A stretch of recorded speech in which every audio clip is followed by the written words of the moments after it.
yeah, suddenly thought about that, because then it can be a resource for other people afterwards. And sort of one of my thinkings for this was, when I was planning this, is, you know, there is a sort of backlash against sex ed at the minute, so having this video on YouTube is always interesting. But just to say that a lot of the ideas that I'm going to be talking through today are mainly for 40 plus, but it is always about sort of, you know, working with the young people and where they're at. Okay, I'm going to rattle on.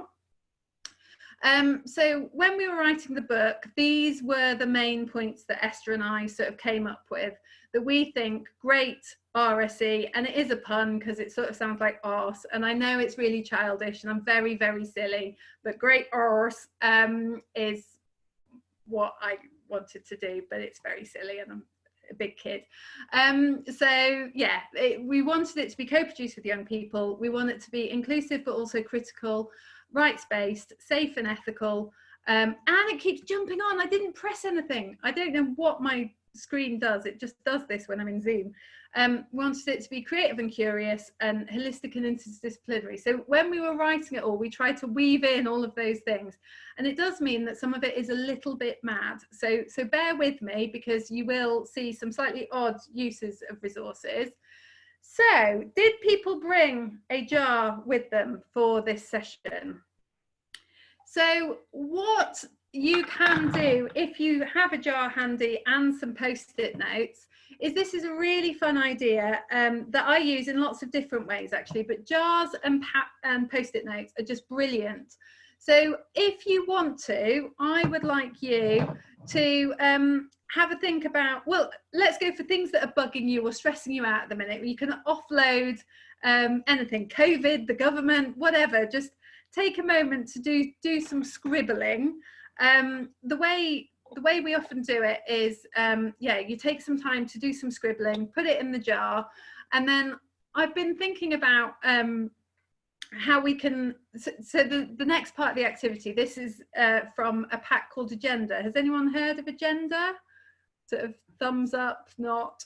I've put it in the Padlet. So Agenda is a programme done through, well, it's partly the Welsh Government, and it's all about, it's for primary and secondary schools. There's different ages, and it's all about teaching gender and sexual equality, but through really interactive and creative methods. So this is one of the activities from it, about what jars you, because a jar is that sort of idea of shock or jolt, so something that really gets on your nerves type thing.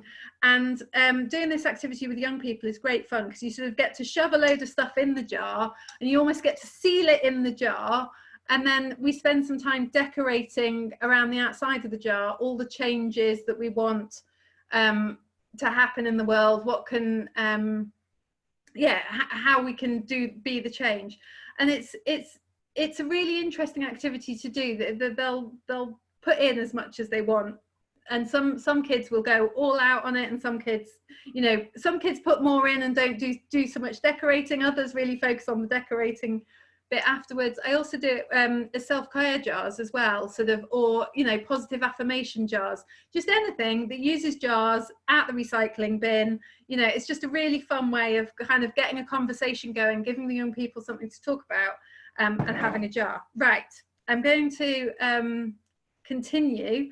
I know I've got lots of people in this session who might feel differently about delivering RSE. Where would you place yourself? I don't know if you want to use the chat function to say if you're in the comfort zone, stretch zone or panic zone. You don't have to if you don't want to, but yeah, do feel free to just pop where you're feeling, or just take a moment to just think about where you're feeling. So comfort zone being, you know, you're quite confident delivering it, it's absolutely fine. Stretch zone is a bit more, you're sort of maybe there's a bit of adrenaline going, but you're learning. So it skipped on again. I didn't press anything. Stretch zone, I would say when I'm delivering Zoom stuff, I'm a bit more in the stretch zone, because I'm learning new things, like why isn't my PowerPoint staying where I want it to, and why is it moving? And then panic zone is, oh my God, I can't deliver any of this. This is far too fearful. So when we're So there's lots of stretch, lots of comfort zones. Lovely, that's brilliant. So it's an interesting one. The key is that we want to share this idea with young people, although I have shared it with young people and they all thought it was about stretching of orifices, and I was like, no, we're not talking about if your anus stretches to the panic zone. No. But that was, yeah, quite amusing. But what we're talking about is our sort of comfort levels in learning, and when we think about being in the comfort zone, we're not necessarily learning new things as practitioners as well. So, you know, in an ideal world, lots of us would be in that stretch zone to learn new things, but you should never, ever deliver any RSE that takes you into your panic zone, because that's not going to be healthy for you and it's not going to be any good for your learners. So do bear that in mind, but also you can use this model to teach young people as well. So it's really nice to teach the idea to young people and explain it's not about orifices, but also get them to think about their comfort levels for doing different tasks. You know, for some people, singing on the stage would be someone's comfort zone, and for somebody else, it would be their panic zone. But supporting them to tune in to themselves, to read their own bodies about what sorts of things takes them into the comfort or the stretch or the panic zone, can help them realize that when they are, say, in a panic zone situation, whoa, okay, something's going on in my body here, what do I need to do to get out of this situation? So just supporting them to tune in can be really, really good. And likewise, using it to reflect on their relationships. You know, is it good if a relationship's always in the comfort zone? Is it exciting, or is that boring? If it's always in the panic zone, is that a healthy relationship? So there's lots to unpick using this model with young people that I find really exciting. So just to sort of flag that one to you as an option. Okay, so next activity, I've got a little wire body to show you, and I'm just going to, hopefully this will work. Can you see my Alice's close-up video? Because I've got that as a video, so you can also see it on there. So and also, if you want to pin Alice's close-up video, then you might be able to see it a bit better, but I don't think it matters too much. So can you, in the chat box, can you have a guess what this figure might be feeling? What's going on with this body? And it's just an additional shape. It's not actually a part of a body. I was trying to convey something with this shape, but it's not. So anxious, okay, that's one. So distressed, angry, anger, okay, nice. A bit anxious, butterflies. Why not? Oh, sort of a question thing. Do you want to add anything to that, Sally? You feel free to unmute if you've got. Oh, can't hear you. It came off mute and then popped back on again. Oh, sorry. I was just looking at the hands and the arms, and just, it's kind of, why not? Oh yeah, why not? I see. Yeah. So I don't know if you want to, or have you got pipe cleaners with you? That was one thing that I asked you to bring. If you have, equally, if you've got silver foil, can also be used to make bodies. I don't know if you want to take a moment to just make a body for how you are feeling. And yeah, my body, I was trying to do a lightning kind of zigzag, so it's kind of a bit anxious but also excited, sort of. That's how I was feeling about delivering this session on Zoom. And then I also did a little heart as well, and I'm sort of going, you know, I feel cared for and loved today, and anxious and excited. So I was sort of, you know, having a bit of a play. But this is an activity called Everybody Matters. Now, again, it's from the agenda program that I mentioned, and we basically nick loads of the agenda stuff to put in our book because it's amazing. And it's just about a way of using pipe cleaners or little silver foil. So this is my silver foil one. Let me just pop it down and use my little camera so you can see. So it could be someone farting, but it was actually, I was trying to show something in motion, or sort of, you know, zooming away. You know, you can convey it or interpret it however you want. But something about, there is definitely something about making bodies to convey emotions. And then what you do with your bodies, and sadly on Zoom and because of COVID we can't do this, but in a group what I would do is I would get a shoebox and I would carefully collect all of the bodies in, and then I would redistribute them out to the group. And the group get very precious about the ones they've just made, and they're very anxious that somebody else looks after their bodies nicely. And we talk about that kind of, how can we look after our own bodies, what's going on, what moods are being conveyed. You know, we can explore different emotions being conveyed by the bodies, but also it's about, how do we look after each other's bodies? How do we make sure that other people aren't being made to feel bad about their bodies? How can we, you know, it's just a sort of, it just gets loads of discussion going just from these little pipe cleaner bodies. So I don't know if anyone's made theirs and wants to have a show of their little, oh, Rachel, I like yours, that's amazing. Hang on, I'm just going to pull this down so I can see more.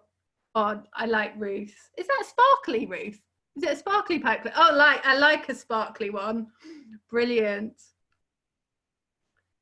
So yeah, there's lots of options for that, and it is really good fun. And you know, you don't have to have pipe cleaners if you don't have them. Just silver foil will work really easily as well, and it's just quite fun to make them. And you know, and just as a communication tool, it just gives you that something that then you can carry on talking about. Right, I'm going to rattle on because I'm only on idea 5 and I've got about half an hour left and I've got 15 more to go. So the ones on the end though are dead easy, so I can just send those round. You know, they're the boring ones. I'll put the good ones in the middle, so it'll be fine. Okay, the next one is one called Feel Good Jenga, and again I'm going to use my little camera. So this is my Jenga, and it's all color coded, and on each thing I have, if I pull it out, watch it all collapse now and like ruin everything. So on here I have, oh, don't know if you can read that. It says something I want to change is, and basically you use the Jenga as sentence starters to start a conversation, and it can be done in lots of different ways. So it can be sentence starters around emotions.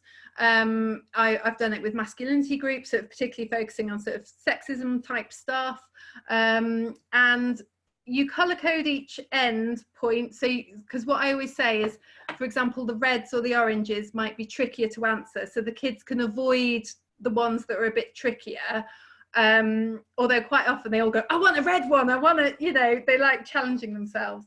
And when I've done this with young people, they it just gets them talking. Oh, there's some really nice comments, so using the activity, and it's great, and using it with RSE words, it is so much fun to do. I've done it with, it's a really nice one to get new people in the youth group to start playing. So if you've got new ones coming in and then you've got some established ones, getting a quick round of Jenga in. I have known groups to play it for an hour and they will just keep going, because, and one of the rules is that there's sort of no self put downs, and what you find happening is sometimes a kid is like, I'm awesome because I don't know, I can't think, and then the rest of the group start chipping in with why somebody is awesome. So it becomes a real nice feel good exercise for them to do. So it's one of my absolute favorite activities, and I will play it for ages. I try and get my children downstairs to play it, but they're not interested because mummy's trying to get them to do something. But you know, I'm an optimist, I get other people to do it. So that's another idea for you to try. Okay, so those were sort of more the warm-up starter ideas, and I'm going to rattle through some general sex ed ideas.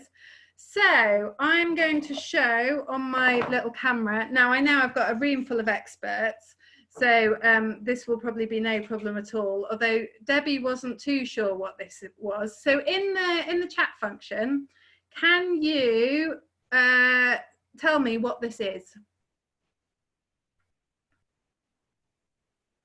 Haha, see, lots of people aware already. But of course, when you do this with young people who've never seen this before, so this is 3D printed.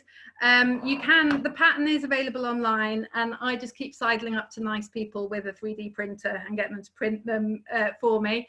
So universities and things, sometimes schools do have 3D printers. You can also buy them online. This pattern, I haven't actually put it on the Padlet, but I will put it on the Padlet because I think this one's one of the better ones, because the other one that I've got, so this is more an actual size, so it's sort of 10 centimeters, whereas these ones, they often come a a lot smaller because they sort of scale it down to save the plastic filament in the printing, and they're not quite as nice. And I once trod on one and broke it, and I felt terrible.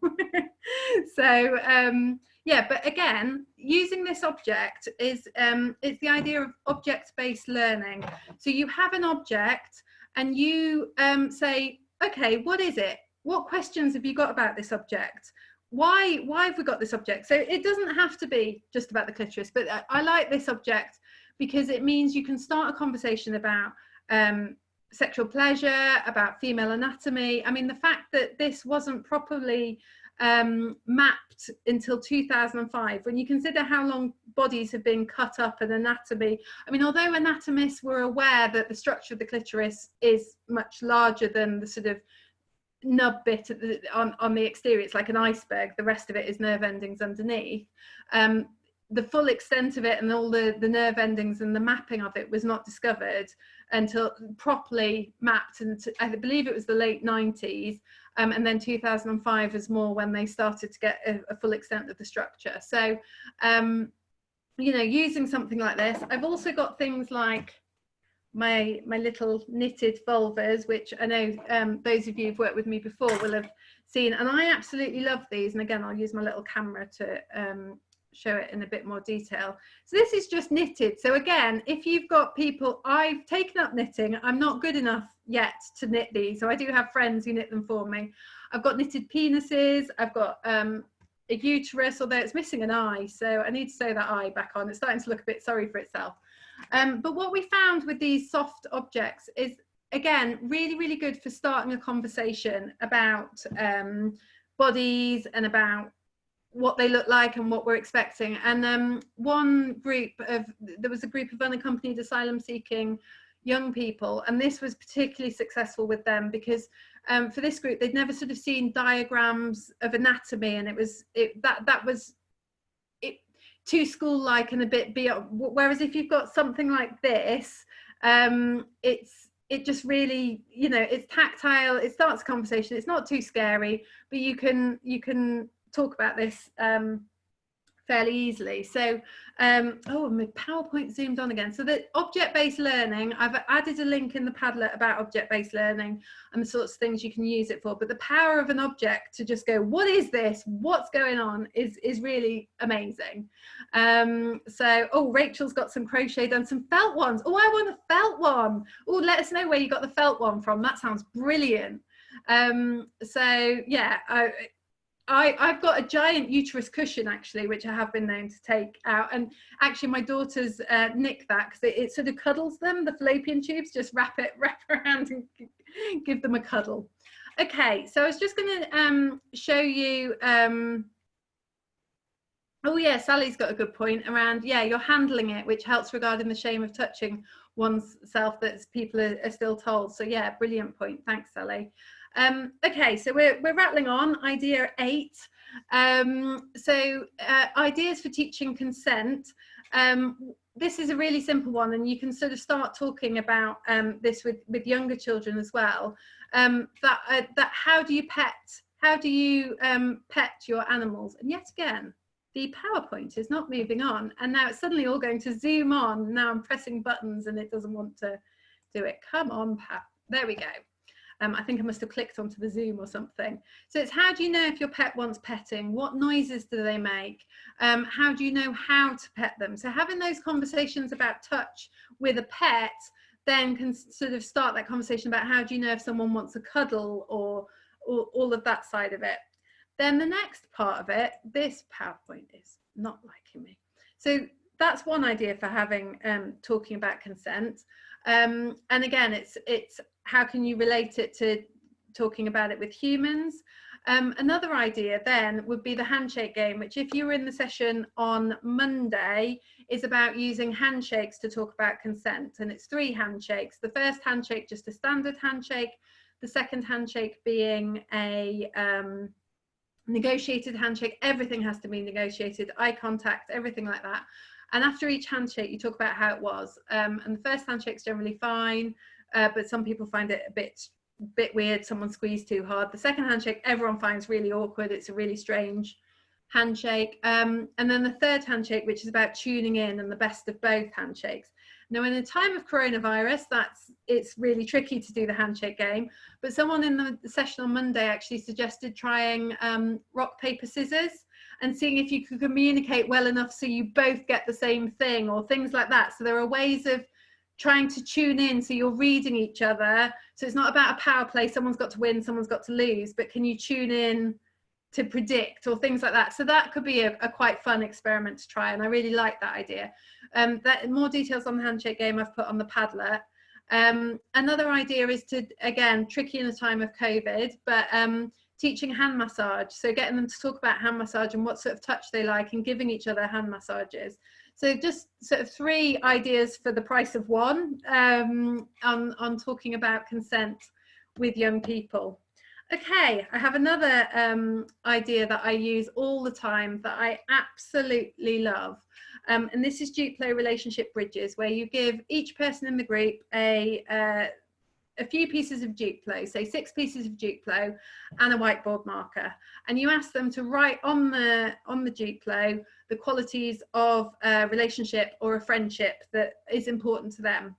And then you pull the tables apart, so you've got sort of a gap between them, and you say, can you build a bridge between these two? And what's interesting is, at first, all of them are trying to build their little bridge with their little Duplo, and they're not getting very good bridges because they've only got 6 pieces and they're not doing. And somewhere, someone will go, why don't we work together to get a better bridge?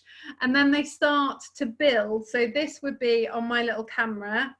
I'm just going to move this over on the screen so I can see it. So this is my bridge that I just built earlier, and I've tried to get a little rainbow in there.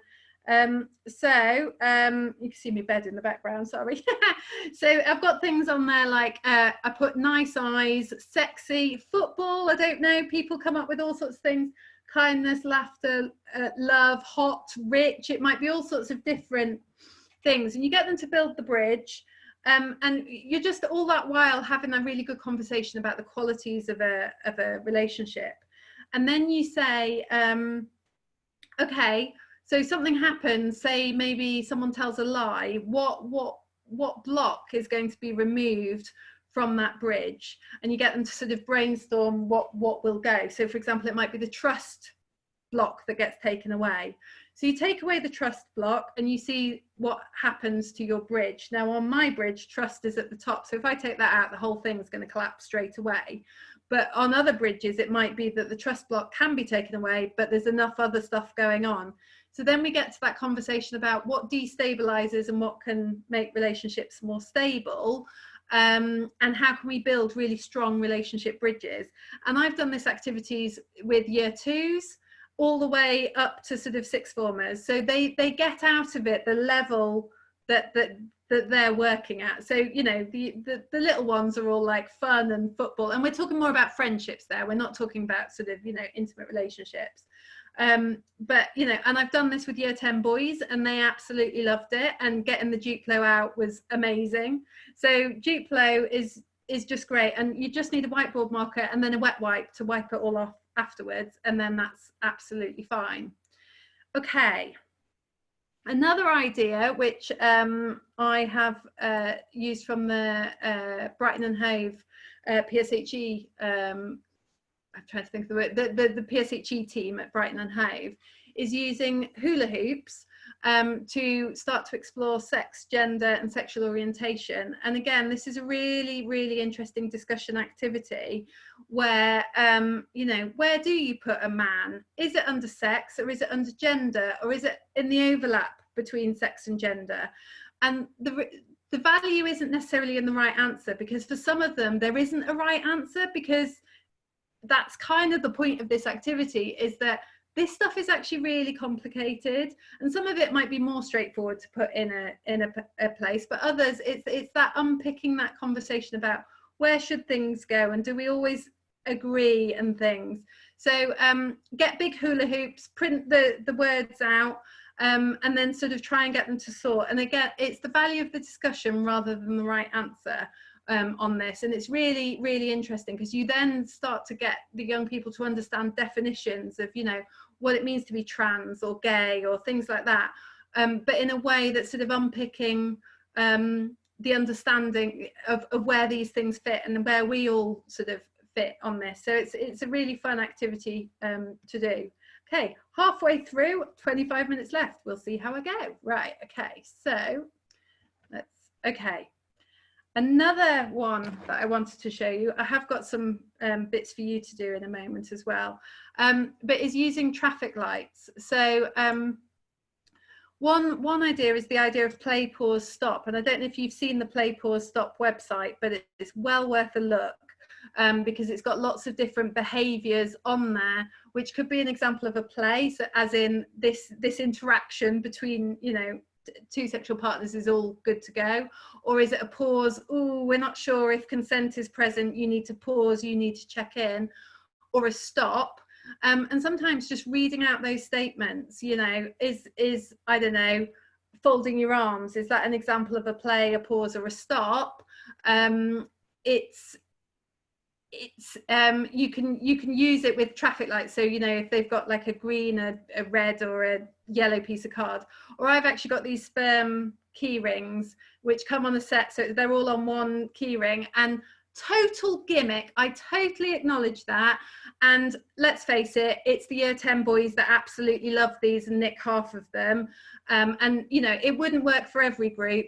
But it is hilarious when they start voting with their sperm as to what they think it is. And on the back of them, it says, got consent, pause. I don't know, let me see if I can show that on the thing. I'm not holding it. Hang on, where's my camera? There we go. So it has got consent, play, pause, or stop. So you can buy these from Sperm key rings, but equally you can just use, you know, coloured card and things like that. Yeah, it's Sperm key rings. I've just seen Susie's comment. Yeah, they've got loads of them. They've got all sorts of different colours in all sorts of different things. I think it is about 50 or 60 pounds for a class set of them, say 30 of them on this key ring. Give them my name because I invented this and then made them make them. Yeah, Sally's made a comment about the previous activity around questioning the normative words with words like cis. Absolutely, yeah, cis is one of the words that's in the hula hoop. So you can, depending on the group and what words you choose, yes, got to have an orange key ring on your car keys, Rachel. It's got to be done. We're selling our house, and our estate agent has a Sperm key ring, and they know which one our house is. Okay, and equally, you can use it for sort of romance or red flag. You know, sort of flagging whether you think something's not okay behaviour or not okay behaviour. So there's lots of different ways of using traffic lights. Okay, so let me. Right, next idea. This one I'm really excited by, and I would love to. My 10-year-old daughter may be less keen on this idea, but I think it would be so much fun to do. So it's not about necessarily having a party, and I've even, look, I've got some rainbow plates, but getting a load of party equipment. I don't know, some bunting, a piñata, just anything, and going, right guys, I want you to plan a coming of age party. What would you have for a puberty party? What would your piñata be? What would you put in it? What games would you play? What would be in your party bag? What mood boosting foods would you serve? What positive messages could you hide in the parcel? Because the thing is with puberty is they get it in year 5 and year 6, and then they get it in year 7, and then they get it in year 8. And it's often the same messages, but they kind of miss bits, or they get the science bit but not the emotional bit. And this is a way of sort of cutting through all that and kind of going, right, let's think about how we would celebrate it. And then the key question is, would you celebrate it? Oh my God, no, can't celebrate puberty. And is it different for boys and girls? You know, girls' period starting versus the first wet dream or whatever, you know, so there's so much to unpick through a puberty party. So I just think it would be a really fun way of doing it, and they could go on to actually have the party if they wanted. You know, it could be just a really fun thing to do. So I was very excited when I came up with that idea. My children will be less so if I actually make them do it, but you know, we'll cross that bridge. Okay, so Next one, in fact, I'm going to come out of here. Did people make a body fluid for this session? So some of you have, right, I'm going to stop sharing so we can go back into the view. Would anyone like to show and talk about the body fluid that they made? Feel free to sort of unmute yourself and Rachel, do you want to unmute yourself and tell us about the body fluid you made? Yeah, I think, well, so I used diluted milk and I made normal vaginal discharge here. Brilliant. Cool. Susie, do you want to share yours? I actually had some cottage cheese that was lurking, and it's a bit smelly actually because it's gone off. Yeah, it's to indicate a yeast infection, which actually when I used to work in family planning clinics, I would explain to adults. So it rings very true for me. Yeah, brilliant. Well, I thought, so I've done this using Petri dishes. So you can buy Petri dishes quite cheaply. And I thought, oh, I'll make up a few. Now, someone on Twitter told me that turmeric mixed with lemon juice makes good period blood. I tried it. It didn't. It was it looked like diarrhea. So then I thought I'd try and add a bit of ketchup to it. And this is what I've ended up with. Hang on, let me just try and hold. So it's not very pleasant. Doesn't look anything like a body fluid that we want at the moment. But this is it. Part of it is the let's experiment and see which ones. This one I think is some yogurt mixed with ground almonds to get a kind of, you know, cottage cheesy sort of yeast infection-y type thing. And then this one, which isn't very clear at all and is possibly a bit runny, is just hand soap, because it's that translucent sort of sperm type thing. So in the book, what we did was we sort of provided recipes. We're not entirely sure. I'll screen share again so you can see the slide. We've got lots of different options for making the different body fluids, and the idea being you provide them with the labels and a little bit of information about what it is, and the kids have to match it up. Now, I have to be honest, I came up with the idea. I've never done it in practice with anyone except over Zoom, because we wrote the book and, you know, it's been published, and I've only done this over Zoom. So making you guys do it, but I've not done it with young people, and I'm desperate to know how it goes, because there is a huge squick factor in this. I hold my hands up. There is like, oh my God, that is disgusting. Part of the reason we wrote it and did it is because of this squick factor, because if we are not having these conversations about normal variation in sort of vaginal fluid, you know, that at some time of the month it will be milky, that doesn't necessarily mean thrush, but if you treat that as a thrush infection, you could then ping pong your body into bacterial vaginosis, then you treat the bacterial vaginosis ping pong to thrush, and, you know, getting that understanding of bodies being in balance, and that what's normal bodies and what's less normal and when to seek help is really important. So, you know, what do you guys think of that as an idea? Would any of you do it? So there's some nods and thumbs up. I think, you know, please do go away and do it, and I would absolutely love to hear how you get on and how the young people react to it. And I'm you know, as soon as I get a suitable group of young people, I am definitely doing it with them. And I think there's also probably value in getting the young people to maybe experiment with making it and making the recipes and doing that kind of, oh, well, what can we create as a suitable semen alternative? You know, just ways of having these conversations about body fluids to normalize that our bodies are leaky and weird, but, you know, how to get help. Right, I've got 7 more activities and 15 minutes left, so rattling through. The last 5 are quite boring, so it's fine.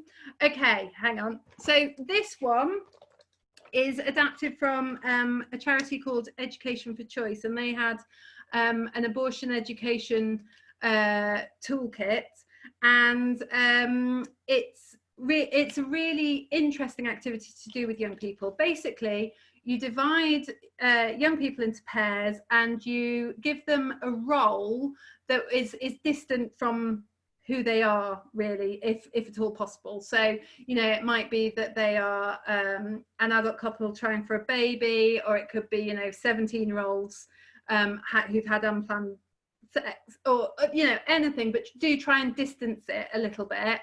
And then you say, okay, so you've had unprotected sex and you need to take a pregnancy test, and there are some pre-test questions they have to take. So how do you feel right now, and what are you hoping the answer will be? And you get them to discuss that in role, and then you get them to take the test, and all the young people are completely obsessed with whether this is a real test and whether someone's actually weed on it. But no, these are just the £1 tests from Poundland do them. You can get them online. And all I've done, and again, I'll lift my camera so you can hopefully see that, is I've drawn on it with pen. So you can just get a pink pen and draw 1 line or 2 line. Sometimes I will throw in sort of a false, you know, one with no results or anything. So the test will either be positive or it'll be negative. And then the post-test questions are, how are you feeling now, and what steps do you need to take next?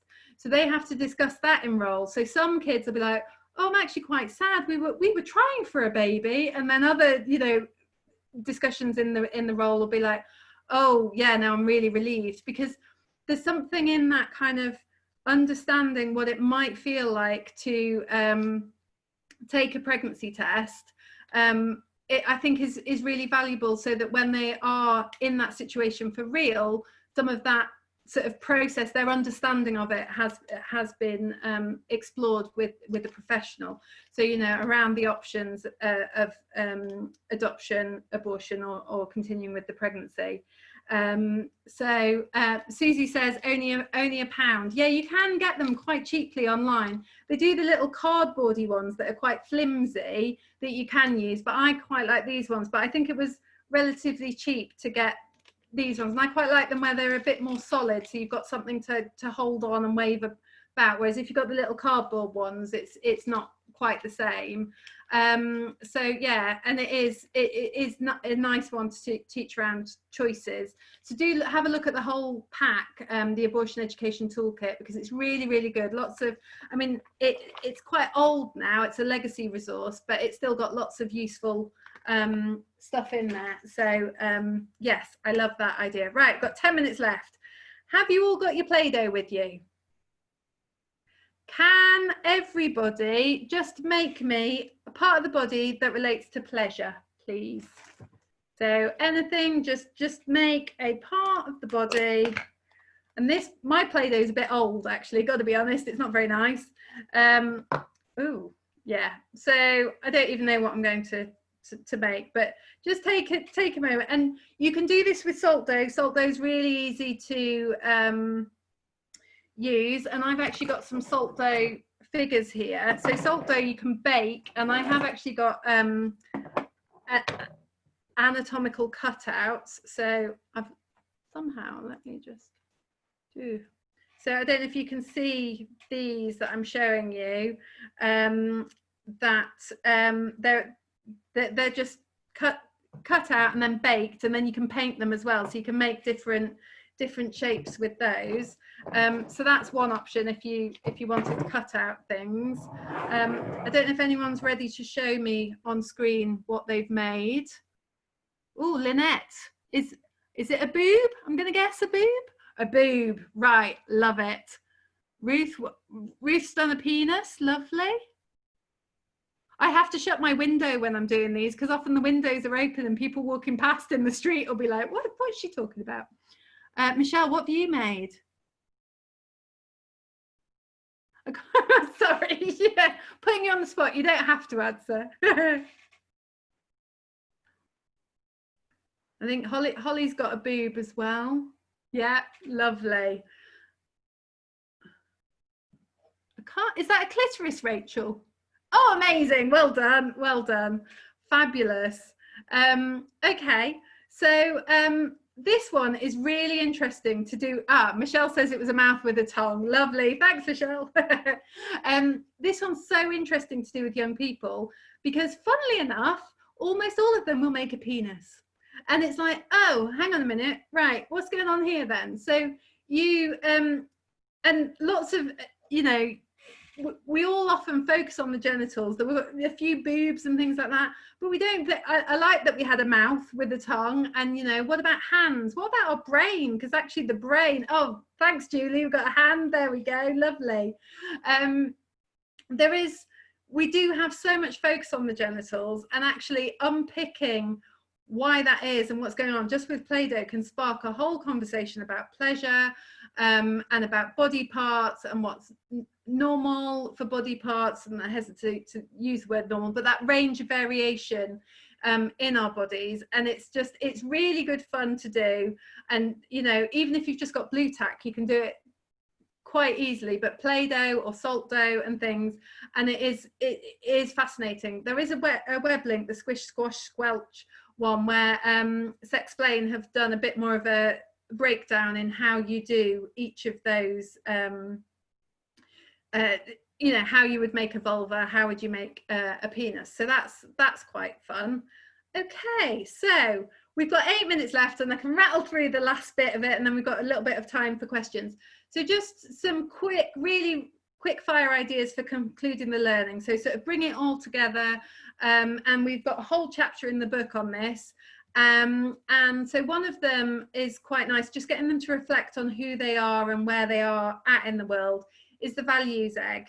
So it's about getting them to think about what their values are, and then how those values then shape their beliefs, and then how those beliefs then shape their attitudes, and then how those attitudes shape their opinions, and then how that then translates into their behavior. So it's sort of really almost going back to basic, or you know, just really taking some time to just reflect on who they're at. And so you can do it in relation to, say, for example, sex and relationship education or relationships. I value monogamy.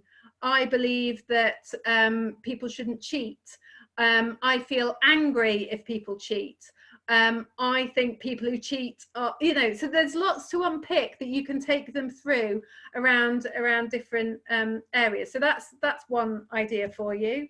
Another one, pop it on a postcard. This postcard just amused me as a thing, but actually getting the young people to write and design their postcards. I don't know if you've ever seen the Post Secret website, which is a whole website where people post secrets, and they design them, and they do the front as a sort of part of their secret, and then the back where they write out their secret.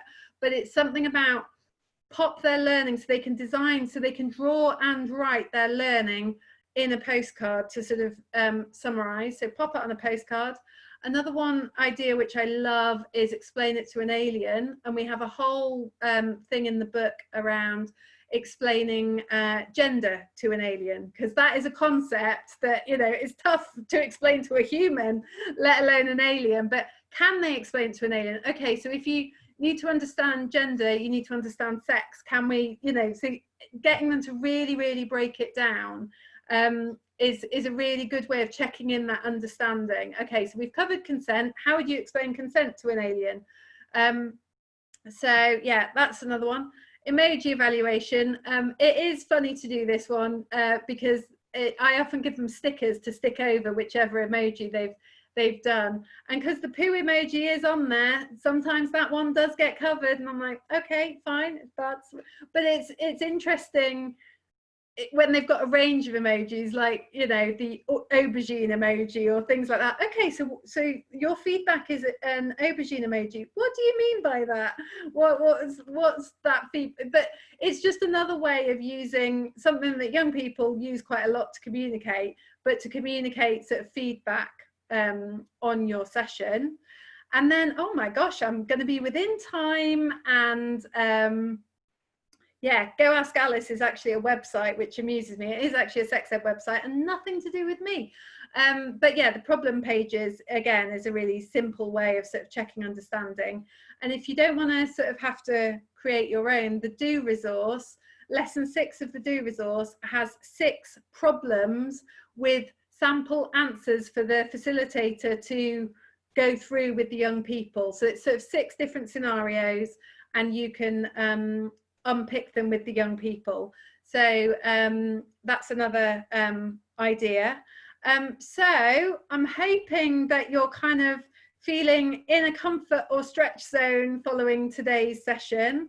I'm hoping that you've got sort of quite a few activities to go away and try. I know some of them may have been familiar already, but hopefully you've got a few new ideas. Just to say, I have put the ideas in the Padlet, so do feel free to go and post there in the Padlet. Debbie's just put the evaluation form in the chat as well, so I'd be really grateful. I know I have rattled you through 20 ideas. I kind of pack it all in. I'm one of those people who, if I sit in a session and I only get one thing to take away, I get really grumpy. So I kind of just try and give everything to you. But there are 180 more ideas plus in the books. Buy the book, please buy the book. So yeah, last thing, take home messages. Get creative, use a jar, use a plastic bottle, come up with all sorts of wacky ideas for doing sex ed. I have put free resources on the resources list, so there's a huge comprehensive list. There is a Facebook group, which again I'll share in the session, and it's on the last slide. Do has a self-reflection tool, so there is that for CPD to go and do on your own.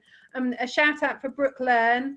They are fab. They've got loads of stuff for professionals to go away and unpick. Work with your young people. If you've not seen Sex Education on Netflix, go and watch it because it's amazing and hilarious. And buy my book is the last thing. So yeah, that's it from me. I'm going to stop share. We've got like probably less than a minute.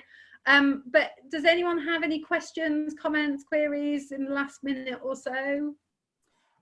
Alice, I would just say I've put your evaluation, so I'm just going to encourage people please to complete that for Alice, but we've also got our NYA evaluation. I've just put a link on for our youth support website. That helps us from the NYA to get feedback about all of our webinars, and then allows us to hopefully put more of these free resources on for people. So I know it's 2 evaluations, but one helps obviously Alice quite specific for her work, but the other one helps us in general with NYA. So if you've got time for a brew after this Zoom, webinar, I would really appreciate it. So thank you. And thank you, Alice. That was great. I really enjoyed it. Oh, good. Cool. Well, thank you. And yeah, I'll pop the youth work support evaluation on the Padlet as well. So the Padlet, if everyone's got the Padlet, that's the key link, because that's your gateway to all the other links, because I know someone's just asked, they've got to run off for a pickup. But hopefully if you've got the Padlet link, you've got all the other links available. So yeah. I guess if there's no other questions, feel free to go off and enjoy your afternoon. And yeah, thank you for joining in with me. Thank you, everybody.